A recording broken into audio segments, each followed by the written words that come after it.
हरे कृष्णा। हम सबके सौभाग्य और पूर्व जन्मों के पुण्य के कारण हमें ये दुर्लभ और परम पवित्र पुरुषोत्तम मास प्राप्त हुआ है।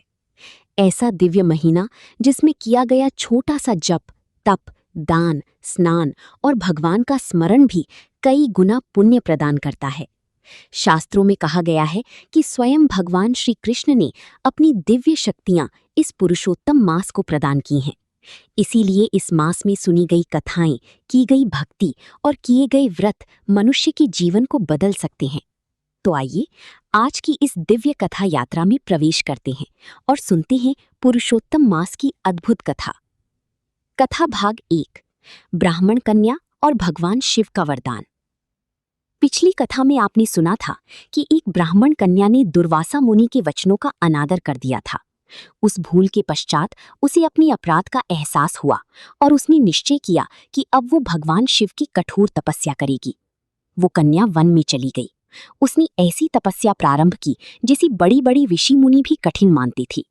गर्मी के दिनों में वो चारों ओर अग्नि जलाकर बीच में बैठती, सर्दियों में बर्फ जैसी ठंडी जल में खड़ी होकर तप करती, वर्षा ऋतु में खुले आकाश के नीचे वर्षा सहन करती रहती।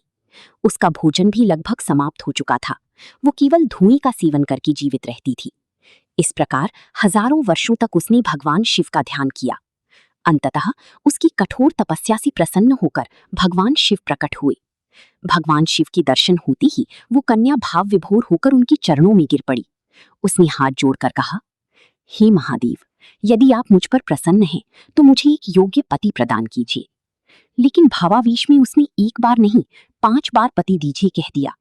तब भगवान शिव मुस्कुराए और बोले, ही कन्या, तुमने 5 बार पति मांगा है, इसीलिए अगले जन्म में तुम्हारी 5 पति होंगे। ये सुनते ही वो कन्या भयभीत हो गई। उसने कांपते स्वर में कहा, हे प्रभु, संसार में एक स्त्री का एक ही पति होता है, मेरे 5 पति कैसे हो सकते हैं? लोग मेरा उपहास करेंगे। तब भगवान शिव ने उसे समझाया, ही पुत्री, अगले जन्म में तुम दिव्य रूप से जन्म लोगी और तुम्हें 5 महान वीर पति प्राप्त होंगे। उनके साथ तुम धर्मपूर्वक जीवन व्यतीत करोगी और अंत में परम पद प्राप्त करोगी। फिर भगवान शिव ने एक अत्यंत महत्वपूर्ण रहस्य बताया, ही कन्या, तुमने पुरुषोत्तम मास का नियम पूर्वक पालन नहीं किया और उसका अनादर किया, इसी कारण तुम्हें ये फल प्राप्त हुआ है। इतना कहकर भगवान शिव अंतर्ध्यान। कथा भाग 2, वामन देव और राजा बलि। अब सुनते हैं वामन देव की पवित्र कथा।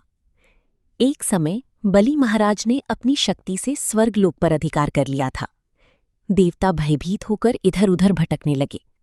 अपने पुत्रों की ये दशा देखकर उनकी माता अदिति अत्यंत दुखी हुई। उन्होंने भगवान विष्णु को प्रसन्न करने के लिए कठोर पयोव्रत किया। उनकी भक्ति से प्रसन्न होकर भगवान विष्णु ने वामन अवतार धारण किया। छोटे से ब्राह्मण बालक के रूप में भगवान वामन देव हाथ में दंड, छत्र और कमंडलू लेकर राजा बलि की यज्ञस्थल पर पहुंचे। बलि महाराज ने जैसे ही उस तेजस्वी बालक को देखा, वे तुरंत उठ खड़े हुए। उन्होंने भगवान की चरण धोई और अत्यंत आदर के साथ उनका स्वागत किया। फिर बोले, हे ब्राह्मण देव, आप जो चाहे मांग लीजिए, मैं आपकी इच्छा अवश्य पूर्ण करूंगा। तब वामन देव ने कहा, हे राजन, मुझे केवल 3 पग भूमि चाहिए। बलि महाराज हंस पड़े। उन्होंने कहा, मैं तीनों लोकों का स्वामी हूं और आप केवल 3 पग भूमि मांग रहे हैं। इतना मांगिए कि फिर कभी किसी से मांगना ना पड़े। तब भगवान वामन बोले, जिस मनुष्य की इंद्रियां संतुष्ट नहीं होती, वो पूरी संसार का राज्य पाकर भी संतुष्ट नहीं हो सकता। इसलिए मुझे केवल 3 पग भूमि ही पर्याप्त है। बलि महाराज ने वचन दे दिया। लेकिन तभी उनकी गुरु शुक्राचार्य समझ गए कि ये कोई साधारण बालक नहीं, स्वयं भगवान विष्णु है। उन्होंने बलि महाराज को चेतावनी दी, यदि तुमने इन्हें दान दे दिया तो ये तुम्हारा सब कुछ छीन लेंगे। लेकिन बलि महाराज धर्मप्रिय थे। उन्होंने कहा, मैं एक ब्राह्मण को दिया हुआ वचन कैसे तोड़ सकता हूँ? झूठ से बड़ा कोई पाप नहीं। ये सुनकर शुक्राचार्य क्रोधित हो गए और उन्होंने बलि महाराज को श्राप दे दिया कि वे अपना समस्त ऐश्वर्य खो देंगे।